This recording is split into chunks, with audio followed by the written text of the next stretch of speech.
And I know the senators, and they're great guys, and women, too. We have some great women. We have great guys. They're great people. They love this country.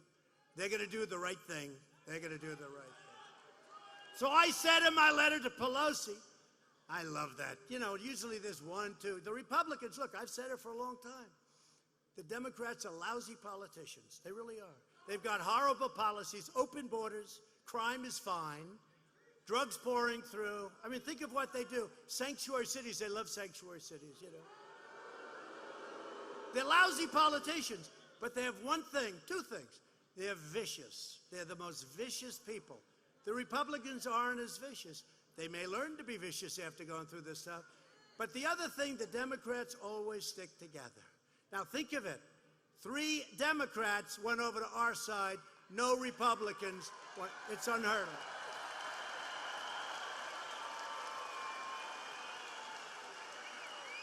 And by the way, this is for 100 years. I'm not just talking about this little point in time. The Republicans are known as it's always harder to stick together. These people are great. We have a great Republican Party, and we have to get that change. We have to take back the House. You'll have the greatest health care ever if we take, and by the way, we had another victory. The individual mandate, just a little while ago, came over the wires. It was just upheld. The individual mandate is now gone, the most unpopular part of Obamacare. It was just upheld. So I said in my letter to Pelosi, by proceeding with your invalid impeachment, you're violating your oath of office. You're breaking your allegiance to the Constitution. You're declaring open war on American democracy. You dare to invoke the Founding Fathers in pursuit of this election nullification scheme, yet your spiteful actions display unfettered contempt for America's founding and your egregious conduct. And listen, though, it's so true. It threatens to destroy what our founders pledged and, in fact, their very lives to build. You are the ones interfering in America's elections. You are the ones subverting America's democracy. We did nothing wrong, nothing whatsoever. This was just an excuse. You are the ones obstructing justice. You are the ones bringing pain and suffering to our republic for your own selfish, personal, political, and partisan gain. They're bringing pain. The work we could be doing on lowering drug prices, on getting rid of these horrible, horrible situations. You know, in the border, the woman is okay. Is she okay? Okay. Thank you very much. Thank you. I mean, some of these people are waiting here for 3 days, right? Thank you. They'll come back. Come back. Thank you. Merry Christmas is true. But what they've done with this perversion, it's perversion.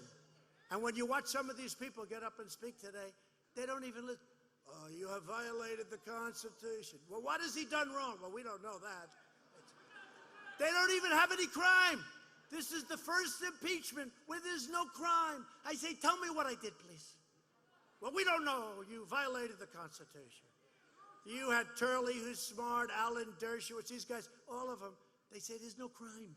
There's no crime, right? There's no crime. I'm the first person to ever get impeached, and there's no crime. I feel guilty. You know what they call it? Impeachment light.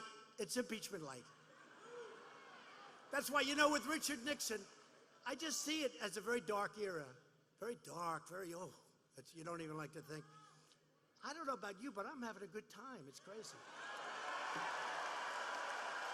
But I also know we have a great group of people behind us in the Republican Party. We really do. Maybe I wouldn't feel the same way, but we have a great group of people behind us. We had it in the House and we have it in the Senate. They're doing a great job. So I'm not worried. I'm not worried because it's always good. When you don't do anything wrong, you get impeached. That may be a record that will last forever. But you know what they have done? They've cheapened the impeachment process. And now anybody that becomes, you know, this is a sacred position. Anybody that becomes president, I mean, they could have a phone call and they get impeached.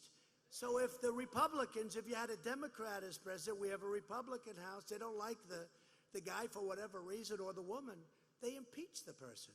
It's cheapened it. It's exactly what our founding fathers didn't want, and they said it could happen, and it's happened.